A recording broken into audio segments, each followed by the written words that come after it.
All right, folks, we have moved on from trimming our brass and deburring it and getting it ready to load.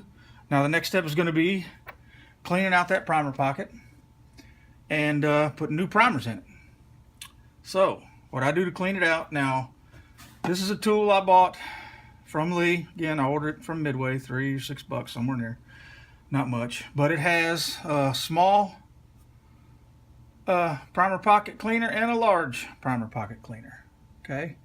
Now, these being 223 cases, we're going to clean the small. Now, if you have a screwdriver or something that is the same size as the primer pocket that you're cleaning that fits in there without tearing the sides of the pocket up, that'll just go to the bottom and scrape it, that'll work fine. A wire brush, if you ultrasonic, you don't need it, which if you ultrasonic, you're beyond me anyway.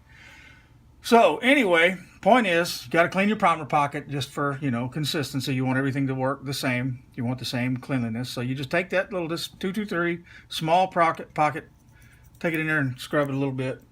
It ain't, super hard or nothing. You just clean that out a little bit and your primer pocket is cleaned. And that's that. I'm not going to show you all of these cases. I just figured I'd show you an example on that one. That's all it is. Primer pocket's clean. Now there is still some black residue in there, but you're not going to get it all out. Carbon gets everywhere. There ain't much you can do about it. Like I said, without ultrasonic cleaning, you're not going to get it all, but this will serve our purposes. It's done me well since I've been doing it, so no need to continue any further than that. Now, on to priming. Getting the primer in that case. So, to do that, we need a priming tool. Your press has one. You can do it with the press. You can do it many ways. The little Lee loader I showed you has a method of doing it in there. But I bought this thing. This is the Lee hand primer. It, I don't remember how much it was, 30, 50, somewhere in there. But again, with everything else, it's a tool, and the better the tool, the quicker the job. Time is money. The faster you do it, the more money you, save or make. I'm not making money doing this. I just want to do it efficiently so I can get back out there and shoot. So I bought this Lee hand primer. Now this is the small primer tray. It also comes, oops, bumped the camera there, with a large primer tray. Don't need that. We're loading 223 today. So when it comes to you in a box, it comes in pieces just like this. This is your handle. This is your tray. This is your priming handle. This makes it go. Now, one thing it does not come with is the shell holders.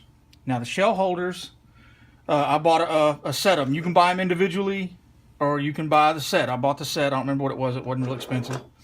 But that way I could prime any case that I get from 300 Weatherby Magnum on up to whatever.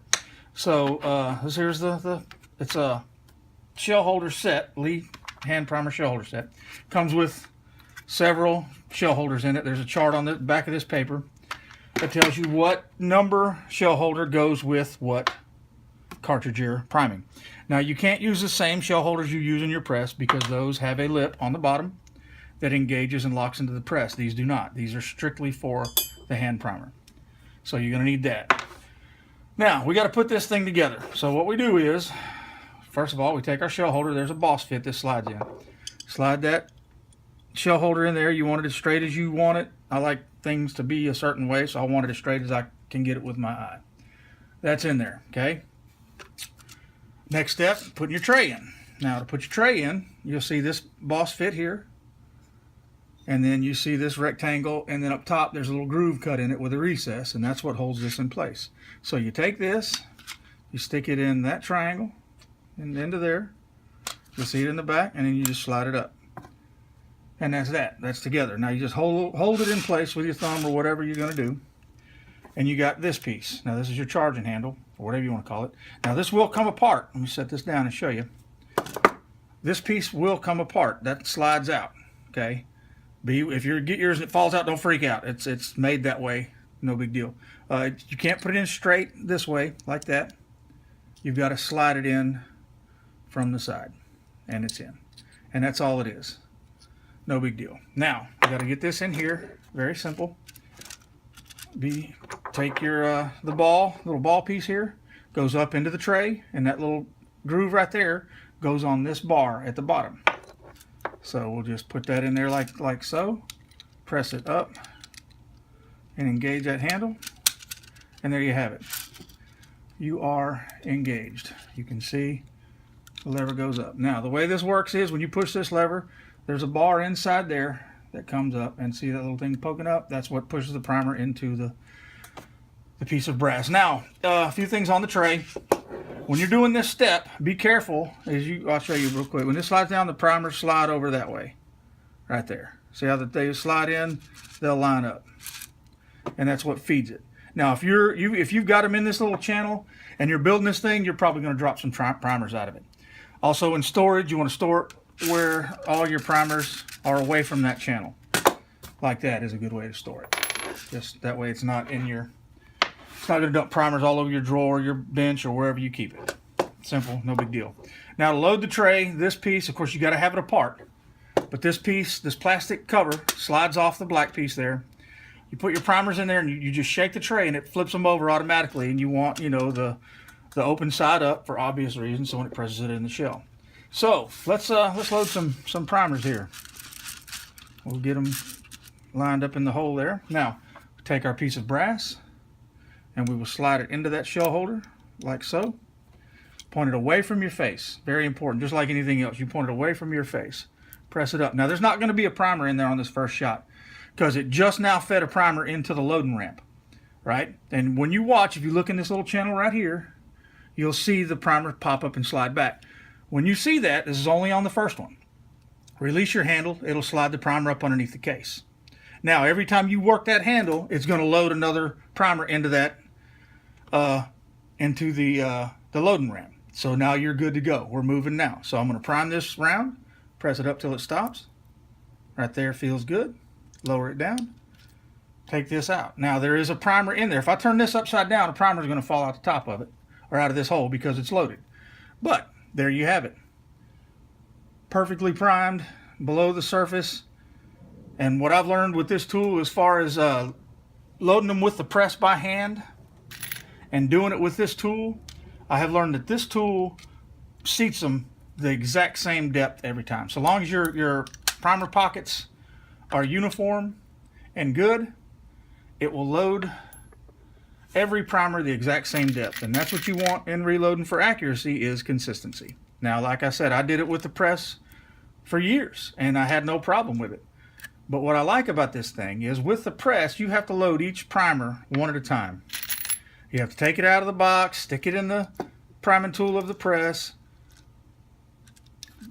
work your handle, press it into the case, pull the case out, put the next one in, load another primer into the case, or into the charger, pull the handle, load another one, pull it out, over and over and over. With this one, as you can see, as I'm doing it, I'll just slide a piece of brass into the holder, work the lever up till it stops. You ain't got to put any excessive pressure or nothing. It'll seat, you'll feel it bottom out, and it's bottomed out every time, perfectly the same. Now I'll do this last one, then I'll put it down for a minute. Now I'm going slow for demonstrative purposes, but that's how it works, and that's all it takes to reload primers with the hand loader. Now RCBS makes one of these. I'm sure Redding makes one. You know, there's other companies that make them. I like Lee products. Now, I said in my first video, I'm not a salesman for Lee, but when I started out, I went with Lee, and I have not been let down yet. I've had no disappointments. I've had no malfunctions, no problems whatsoever with Lee. Now, people argue it's not as precise as RCBS or Redding. Now, Redding's been around a long, long time. They're very precise, you know, and Lee equipment ain't going to cost you an arm and a leg to get. Now, I've seen some precision tool dies for over $100, $200-300 for a set of dies. You know, Lee has served me well, and I'm not spending more than $50 a set. And I'm very happy with these products. Now, like I say, you can load with your press, you can load your primers with your Lee loader. There's nothing wrong with that. I just got tired of spending so much time in case prep that I wanted to speed it along a little bit so I could be ready and shoot some more. You know, because I load more than just one caliber, and I'll do some demonstrations on other calibers that I load. 30-06 is my favorite cartridge. Just to throw that out there, I love that round. Ongoing battle, 30-06, 308, which is better? 30-06 is outdated, 308 is new technology. That's all fine and good. I like 30-06. If you don't, well, good for you. I hope you have something that you do like, because that's, when you get right down to it, that's all that matters. And that's one of the great things about our country. is choice. We have choices. And without those choices, we'd just be any other country out there. We wouldn't have the things that we have. We wouldn't have the good things that we have. Granted that we would have some of the bad things that we have, but you take the good with the bad. Anyway, I'm going off on a tangent, but that's how I prime my cases. And after this, the next step will be charging with powder and bullet seeding. So I'm gonna get all these primed up, and then we'll shoot the next video, show you how I use this little powder measure back here, that Lee powder measure, and my scale, and we'll get some more done.